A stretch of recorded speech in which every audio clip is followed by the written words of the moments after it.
আলহামদুলিল্লাহ, আজকে আমাদের প্রধান উপদেষ্টা এখানে আজকে নামাজ আদায় করছেন। ওনার সাথে সাথে আমরাও নামাজ আদায় করেছি।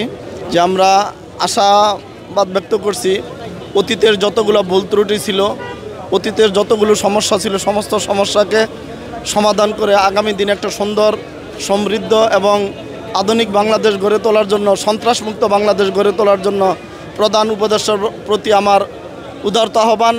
এবং আজকে যারা নৈরাজ্য সৃষ্টি করতেছে এবং অতীতে যারা নৈরাজ্য সৃষ্টি করেছিল, তাদের যেন কঠোরতর বিচার হয়।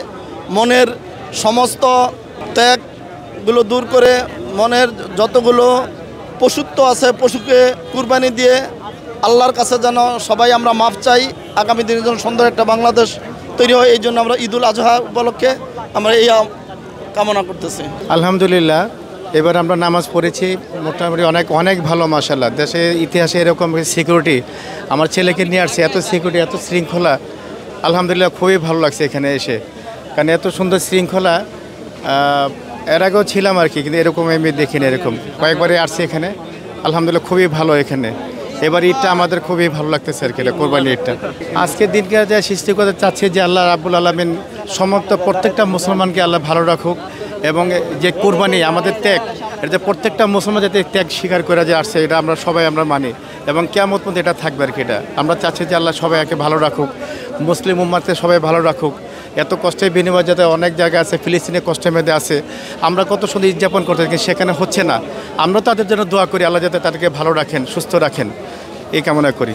আলহামদুলিল্লাহ, অনেক ভালো লাগলো। বাচ্চাদেরকে নিয়ে আসলাম। প্রতি বছরই গ্রামে ঈদ করি, এবার শহরে জাতীয় ঈদগাহে।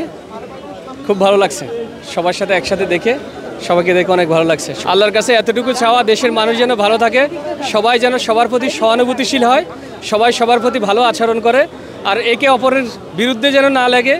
সবাই যেন সবাইকে যেন সম্মানের সাথে, সহনশীলতার সাথে, সহমর্মিতার সাথে, যেন আমরা ঈদের যে আমাদের ঈদুল আজহার যে ত্যাগ এবং মহিমা, এই ত্যাগ এবং মহিমা যেন আমাদের ব্যক্তি জীবনে, সামাজিক জীবনে, পারিবারিক জীবনে এবং রাষ্ট্রীয় জীবনে যেন আসে।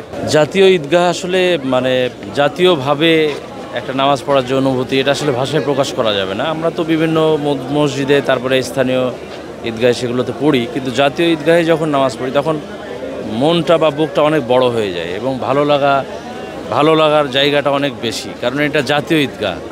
সো এই জায়গার সাথে আসলে কোনো জায়গার তুলনা হয় না। বিশাল একটা ভালো লাগার জায়গা। অবশ্যই দেশের জন্য দোয়া করছি, দেশ যেন ভালো থাকে, শান্তিতে থাকে, এবং দেশের মানুষ যেন ভালো থাকে, আত্মীয় স্বজন, নিজের বাচ্চা, সবার জন্যই দোয়া করেছি, সবাই যেন ভালো থাকে।